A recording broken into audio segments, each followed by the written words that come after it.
Students, SB ইনস্টিটিউটের YouTube চ্যানেলে তোমাদের সবাইকে ওয়েলকাম জানিয়ে আমি সুদেশনা বিশ্বাস আজকে আবার তোমাদের জন্য নতুন ক্লাসে নিয়ে চলে এসেছি এবং নতুন ক্লাসে তোমাদের প্রত্যেককে ওয়েলকাম।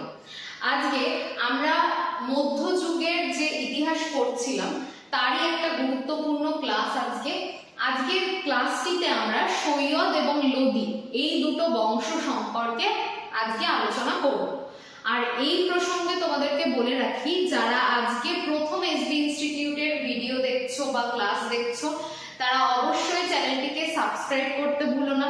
তোমরা অনেকেই ভিডিও বা ক্লাস দেখছো, তারা কিন্তু কেউ প্রত্যেকে সাবস্ক্রাইব করছো না।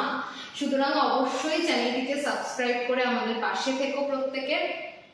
আর তার সঙ্গে ভিডিও ভালো লাগলে শেয়ার করো, বন্ধু বান্ধবের সঙ্গে লাইক করো, এইটুকুই তোমাদের কাছে রিকোয়েস্ট করব। এইটুকু জানিয়ে আজকে আমরা আবার একটা নতুন ক্লাস শুরু করতে চলেছি ইতিহাসের। সেটা হচ্ছে আমরা মধ্যযুগের গতদিন তুগলক বংশ অব্দি পড়েছিলাম। আজকে তুগলক বংশের পরবর্তী যে বংশটা অর্থাৎ সৈয়দ বংশ এবং সৈয়দ বংশের পরবর্তী বংশ লোদি বংশ, এই দুটো হচ্ছে আজকের ভিডিওর বা ক্লাসের মূল আলোচ্য বিষয়।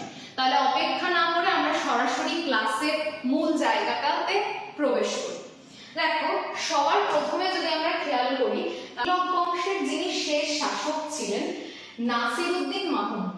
তুগলক বংশের শেষ শাসক নাসিরউদ্দিন মাহমুদের মৃত্যুর পর আমরা কি দেখতে পেলাম, যে দিল্লির যারা অভিজাত ছিল, দিল্লির ওই অভিজাত সম্প্রদায়ের মানুষজন তারা কি করলেন, তারা দৌলত খানকে দিল্লির সিংহাসনে বসার জন্য আহ্বান জানালেন। যথারীতি দৌলত খান দিল্লির সিংহাসনে বসলেন এবং রাজত্ব শুরু করলেন। এর মধ্যে কিছুদিন পর আমরা কি দেখতে পাবো, যে অভিজাত যারা দৌলত খানকে দিল্লির সিংহাসনে বসিয়েছিলেন নাসিরউদ্দিন মাহমুদের মৃত্যুর পর, সেই অভিজাতদেরই একাংশ তারা বুঝতে পারলেন যে দৌলত খানের পরিবর্তে অন্য কোনো শাসক দরকার। সেই সময় দৌলত খানের পরিবর্তে তৈমুরলংয়ের প্রতিনিধি, এবং তিনি কিন্তু একজন শাসকও বলা যায়, তৈমুরলংয়ের প্রতিনিধি এবং মুলতানের শাসক কাকে আহ্বান জানালেন, খিজির খাঁকে।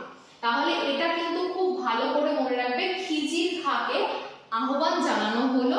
কারা জানালেন? দিল্লির অভিজাত শ্রেণীর একাংশ যারা দৌলত খানকে দিল্লির সিংহাসনে বসার জন্য আহ্বান করেছিলেন বা বসিয়েছিলেন। তারা কিছুদিনের মধ্যেই তাদের ভুল বুঝতে পারার পর কাকে আহ্বান করলেন? তৈমুরলংয়ের প্রতিনিধি এবং মুলতানের শাসক খিজির খাঁকে। যথারীতি তৈমুরলংয়ের হাত ধরে খিজির খাঁ ভারতে আসলেন। ভারতে আসার পর এই যে তৈমুরলং ভারতের যে সমস্ত জায়গাগুলোকে জয় করে গেছিল, এবার কি হলো, এই তৈমুরলং সেই বিজয় স্থলগুলোর দায়িত্ব দিলেন তাকে, খিজির খাঁকে।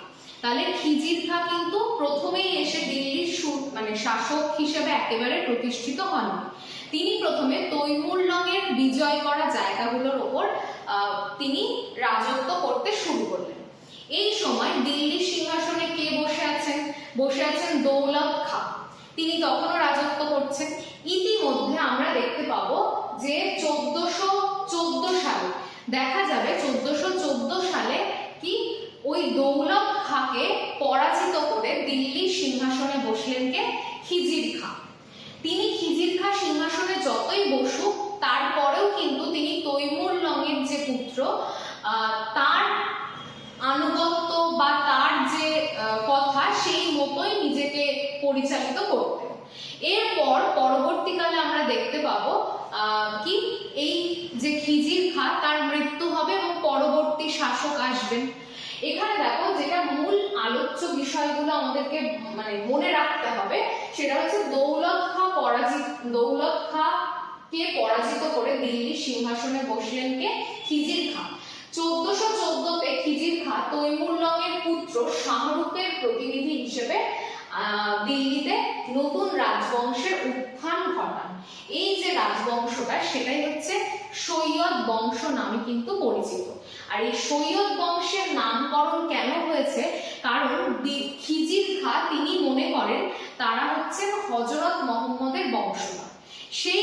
তার এই রাজবংশটা সৈয়দ বংশ নামে অভিহিত করেছেন।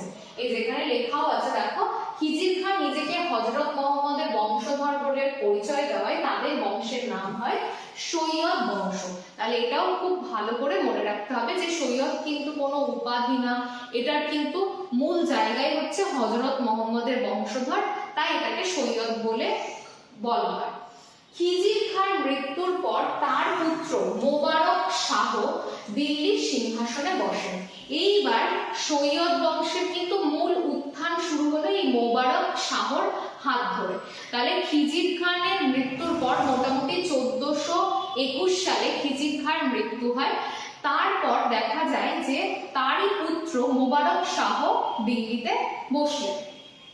এরপর দেখো তারিক ই মোবারক শাহী আর ইয়া হিন্দি বিন শার হিন্দি, এই সময়কার দুটো বিখ্যাত গ্রন্থ যেগুলো ফরাসি ভাষায় লেখা, এই দুটো কিন্তু এই মোবারক শাহের সময়ে এই গ্রন্থ দুটো রচনা করা হয়। আরো একটা কথা, সেটা হচ্ছে মোবারকাবাদ, এই যে শহরটা সেটাও কিন্তু এই মোবারক শাহেরই একটা অন্যতম কৃতিত্ব। এই শহরটার নামকরণ তিনিই করেন এবং প্রতিষ্ঠাতাও তিনি, মোবারকাবাদ। তাহলে এই কটা কিন্তু আমাদের মনে রাখতে হবে কোথা থেকে, এই মোবারক শাহ থেকে। আর যদি আমাদের প্রশ্ন করা হয় সৈয়দ বংশের শ্রেষ্ঠ শাসক কে ছিলেন, তাহলে আমরা কি উত্তর দেব, মোবারক শাহ ছিলেন সৈয়দ বংশের শ্রেষ্ঠ শাসক। এরপর দেখো কি বলছে, 1451 সালে বহলুল লোদি নামে আফগান শাসক ভারত আক্রমণ করেন। এর আগে দুটো কথা তোমাদেরকে বলবো, সেটা হচ্ছে এই মোবারক শাহের পরেও কিন্তু আরো দুজন কিন্তু এই সৈয়দ বংশের রাজত্ব করেছে। মোবারক শাহের পর মোহাম্মদ শাহ, তিনি এতটাই অকর্মণ্য ছিলেন, তিনি কোনোভাবে দিল্লির যে শাসন কার্য পরিচালনা করতে পারেননি। তারপর যিনি সিংহাসনে বসলেন তার নাম হচ্ছে, যিনি যাকে হারিয়ে দেখো আলাউদ্দিন আলম শাহ, ইনি বসলেন কি মোহাম্মদ শাহের পর তিনি সিংহাসনে বসলেন। কিন্তু এই যে আলাউদ্দিন আলম শাহ ইনি সিংহাসনে বসলেও তিনি কিন্তু খুব একটা ভালোভাবে রাজ্য পরিচালনা করতে বা তার শাসন কার্য পরিচালনা করতে পারছিলেন না। ইনি ছিলেন সৈয়দ বংশের শেষ শাসক, যার নাম আলাউদ্দিন আলম শাহ। তিনি কি করলেন, তারই এক আত্মীয়ের হাতে কি করলেন, সমস্ত পুরো দিল্লির শাসনভারটা দিয়ে তিনি কি করছেন, অবসর গ্রহণ করছেন। তিনি বদায়নে গিয়ে হচ্ছে বসবাস করতে শুরু করলেন। তাহলে এই আলাউদ্দিন আলম শাহের হাত ধরে কার শাসন শুরু হয়ে গেল, এই লোদি বংশের শাসন কিন্তু শুরু হয়ে গেল। এবার এখানে দেখো একটা ছোট্ট ইনফরমেশন পড়তে হবে, সেটা হচ্ছে আমাদের ভারতে প্রথম কোন আফগানি বংশ শাসন করে, সেটা হচ্ছে সৈয়দ বংশের ঠিক পরবর্তী বংশ হচ্ছে লোদি বংশ। এরাই ভারতের প্রথম আফগান বংশ যারা দিল্লিতে রাজত্ব করেছিল।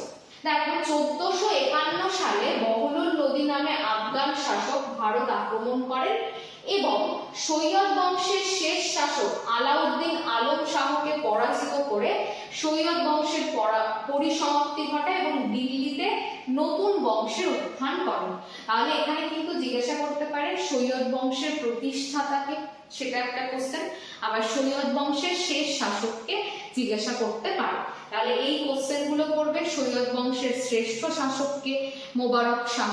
তাহলে এগুলো কিন্তু একটু ভালো করে তোমাদের পড়তে হবে।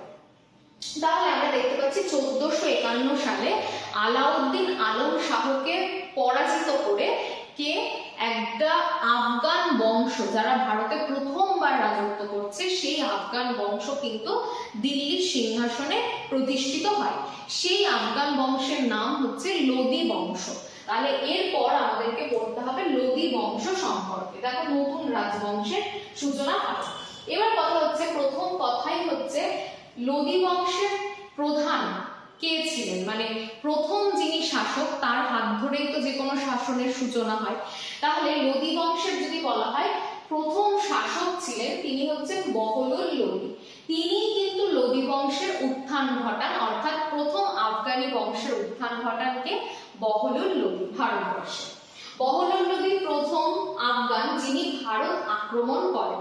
তাহলে এটাও কিন্তু একইভাবে গুরুত্বপূর্ণ, বহলল লোদি কিন্তু একজন আফগান ছিলেন।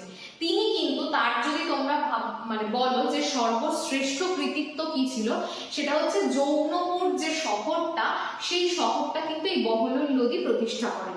তিনি অনেক জায়গা নিজের আয়ত্তে আনেন, যেরকম গোয়ালিয়র, তারপরে দোয়াব অঞ্চল, এই সমস্ত জায়গাগুলোকে কিন্তু তিনি তার নিজের আয়ত্তে আনেন। তারপর এই বহলল লোদির মৃত্যুর পর আমরা দেখতে পাচ্ছি এই দিল্লিতে কে শাসন করছেন, তিনি হচ্ছেন সিকান্দার লোদি। এই যে সিকান্দার লোদি, তিনি তার যদি আমরা প্রকৃত নাম দেখে নিই তাহলে দেখতে পাবে নিজাম খাঁ। তাহলে সিকান্দার লোদির প্রকৃত নাম হচ্ছে নিজাম খাঁ। এবার কথা, এই যে সিকান্দার লোদি, এটা কোথা থেকে আসলো, সেটা হচ্ছে সিকান্দার শাহ। সিকান্দার শাহ নামে একটা উপাধি এই নিজাম খাঁ গ্রহণ করেন এবং সেখান থেকে তার নামকরণ হয় সিকান্দার লোদি। সময়কালটা ভালো করে দেখে নাও, 1489 থেকে 1517। এই সময় ভারতের দিল্লিতে রাজত্ব করছেন কারা, কে, সিকান্দার লোদি, যিনি সিকান্দার শাহ উপাধি পাওয়ার পর নিজের নাম পরিবর্তন করে, নিজাম খাঁ থেকে সিকান্দার লোদি তার নাম হয়। এখানে দেখো, লোদি বংশের প্রত্যেকটা বংশের একজন থাকেন যিনি হচ্ছেন শ্রেষ্ঠ শাসক। তাহলে লোদি বংশের কিন্তু এই শ্রেষ্ঠ শাসক হচ্ছেন কে, সিকান্দার লোদি। তিনি ছিলেন লোদি বংশের শ্রেষ্ঠ শাসক। আরো একটা ইম্পর্টেন্ট কথা, এই যে আগ্রা শহর, এই শহরটা কে প্রতিষ্ঠা করেন, সেটাও কিন্তু সিকান্দার লোদি। 1504 খ্রিস্টাব্দে এই সিকান্দার লোদি আগ্রা শহর কিন্তু প্রতিষ্ঠা করেন। তিনি দিল্লি থেকে আগ্রাতে তার রাজধানীটাকে কি করেন, পরিবর্তন করেন। তাহলে তার রাজধানী দেখো দিল্লি থেকে আগ্রাতে স্থানান্তরিত হয়। জিজ্ঞাসা করতে পারে কোন শাসকের সময়ে দিল্লি থেকে আগ্রাতে রাজধানী পরিবর্তিত হয় বা স্থানান্তরিত হয়, তখন উত্তর হবে সিকান্দার লোদির হাত ধরে।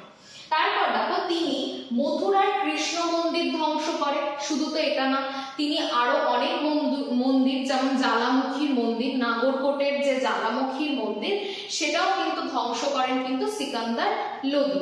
তবে তার কিছু কৃতিত্ব, তিনি কুতুব মিনার সংস্কারের কাজ করেন। তাহলে যদি বলা হয়, তিনি তো অবশ্যই মন্দির আমরা দেখতে পেয়েছি, মধ্যযুগের একাধিক শাসক তারা হিন্দুদের মন্দিরগুলো ধ্বংস করেছেন, সিকান্দার লোদিও কিন্তু তার মধ্যে একজন। তিনি নাগরকোটের জ্বালামুখীর মন্দির এবং মথুরার কৃষ্ণ মন্দির ধ্বংস করেন এবং তিনি হিন্দুদের বলে দেন যমুনা নদীতে স্নান করা সম্পূর্ণ নিষিদ্ধ। এই সিকান্দার লোদি বলেন যমুনা নদীতে স্নান করা কিন্তু সম্পূর্ণভাবে নিষিদ্ধ করে দেন। তাহলে এটা গেল। এছাড়া তিনি একটা পরিমাপের পদ্ধতি, জমি পরিমাপের পদ্ধতি আবিষ্কার করেন। সেটার নাম খুব ভালো করে মনে রাখবে, সেটা হচ্ছে গজ ই সিকান্দার। তাহলে গজ ই সিকান্দার, এই যে পরিমাপ পদ্ধতি, এটা কে আবিষ্কার করেন, মনে রাখবে সিকান্দার লোদি কিন্তু আবিষ্কার করেন। আর তিনি জ্বালামুখীর যে মন্দির সেটাকে ধ্বংস করেন আর কুতুব মিনার সংস্কারের কাজ শুরু করেন কে, এই সিকান্দার লোদি। তিনি কিন্তু কুতুব মিনারকে সংস্কার করেন। এই প্রসঙ্গে আরো বলে দিই, এই সিকান্দার লোদির সময় আমাদের ভারতে একজন ভক্তিবাদী মানুষ ছিলেন, তিনি, তার নাম হচ্ছে কবির।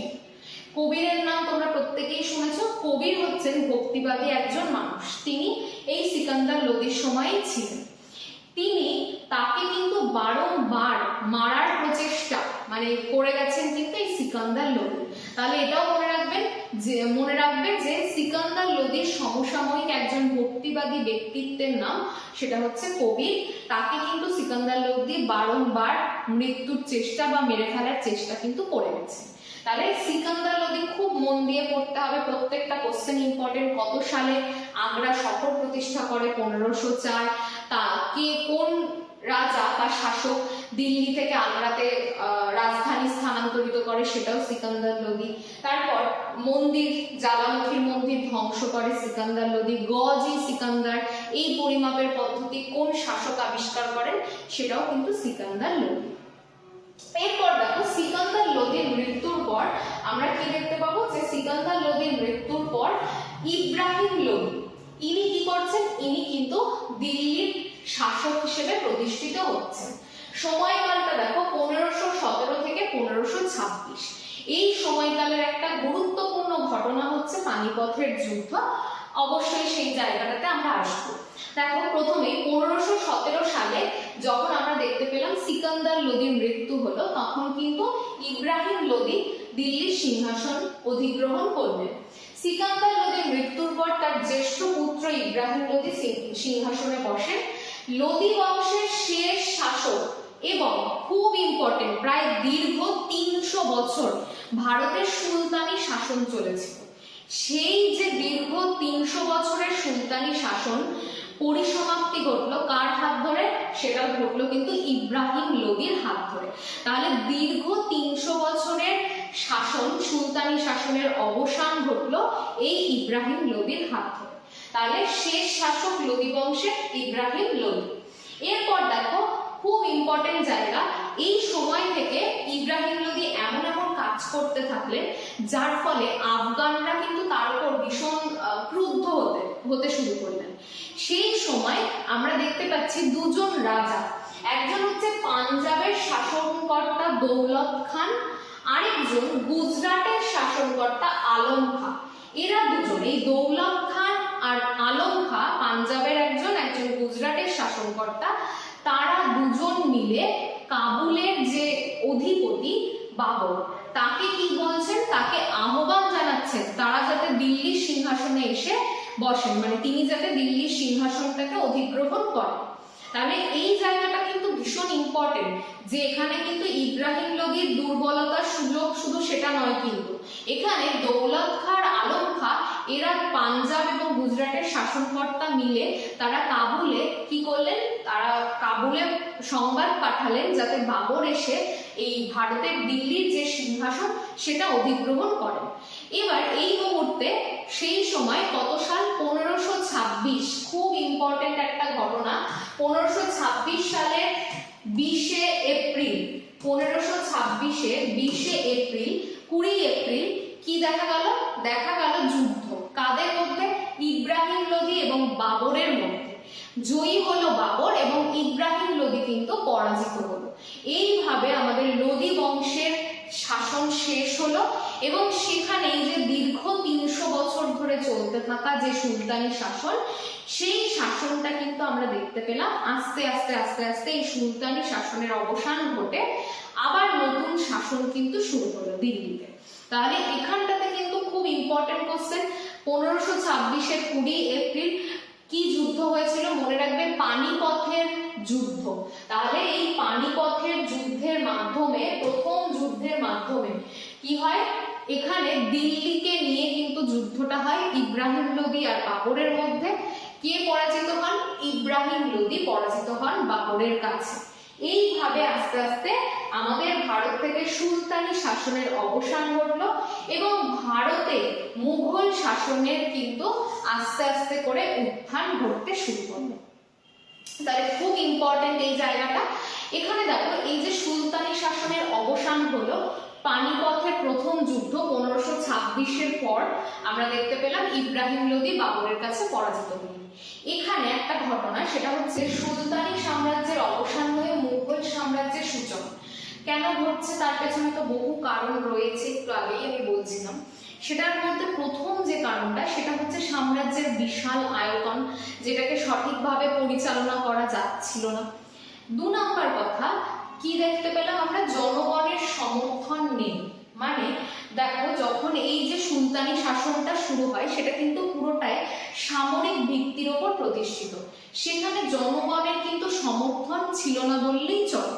এটাও একটা অন্যতম পতনের কারণ। এছাড়া মোহাম্মদ বিন তুগলক, তিনি তো জানেন যে প্রত্যেকটা সিদ্ধান্ত নিতেন উন্মাদতার সাথে, তাকে যার জন্য উন্মাদ রাজা হিসেবেও পরিচিত করা হতো। তাহলে সেই যে মোহাম্মদ বিন তুগলক, তার একটা উন্মাদনা, কোথাও কোথাও বিভিন্ন নীতির ভুল ত্রুটি, সেগুলোতে নানান রকমের ফাঁক তৈরি হলো। এছাড়াও হিন্দুদের বিরোধিতা, উত্তর এবং দক্ষিণ ভারতে যারা হিন্দু ছিলেন তাদেরকে প্রতিনিয়ত সুলতানি শাসকরা বিরোধিতা করতেন। করতেন, সেগুলোর ফলেও একটা জনসমর্থনের অভাব তৈরি হয়। এছাড়া সুলতানি শাসনের একদম প্রথম দিকে দেখো কৃতদাস প্রথা ছিল। এবার কৃতদাসদের যদি আমরা বেশি প্রাধান্য দিতে থাকি, তার ফলে অনেক সময় শাসন মানে পরিচালনার ক্ষেত্রে কিছু নেতিবাচক প্রভাব পড়ে বা ঋণাত্মক প্রভাব পড়ে। সেই প্রভাবগুলো কিন্তু এই সুলতানি শাসন ব্যবস্থায় পড়েছিল। আর সর্বোপরি মনে রাখবে, যে কোনো শাসন ব্যবস্থা যার উপর প্রধান ভিত্তি করে দাঁড়িয়ে থাকে সেটা হচ্ছে শাসকের উপর। অর্থাৎ শাসক যদি সুদক্ষ, তার চারিত্রিক গুণাবলী সমস্তটা ভালো হয়, তাহলেই কিন্তু খুব সুন্দর করে এটাকে পরিচালনা করা সম্ভব হয়, নতুবা কিন্তু এটা হয় না। তাহলে এটাও কিন্তু খুব গুরুত্বপূর্ণ। এই এতগুলো কারণ ছিল যে সুলতানি যে সাম্রাজ্য সেটার অবসান ঘটে মুঘল সাম্রাজ্যের কিন্তু উত্থান ঘটায়। এছাড়াও তো জানো বৈদেশিক শত্রু, তৈমুরলঙের বারংবার ভারতে আক্রমণ, এগুলো সব কিন্তু সুলতান সাম্রাজ্যের পতনের অন্যতম কারণ ছিল। পরবর্তী ক্লাসে আমরা আবার মুঘল সাম্রাজ্য থেকে শুরু করব আমাদের ক্লাস। আজকে এই পর্যন্তই, দেখা হচ্ছে পরবর্তী ক্লাসে। ততক্ষণ সবাই ভালো থেকো, সুস্থ থেকো, নিজেদের প্রস্তুতি ঠিকঠাক ভাবে চালিয়ে নিয়ে যাও। সামনে ইতিমধ্যে অনেকগুলো পরীক্ষা চলে এসেছে, সেই জন্য প্রিপারেশন খুব সুন্দর করে নিতে হবে, ঠান্ডা মাথায় নিতে হবে। আর যারা প্রথম ভিডিও দেখলে অবশ্যই কিন্তু চ্যানেলকে সাবস্ক্রাইব করো, লাইক করো এবং শেয়ার করো। আজকে এই পর্যন্তই, সবাই ভালো থেকো, সুস্থ থেকো। Thank you.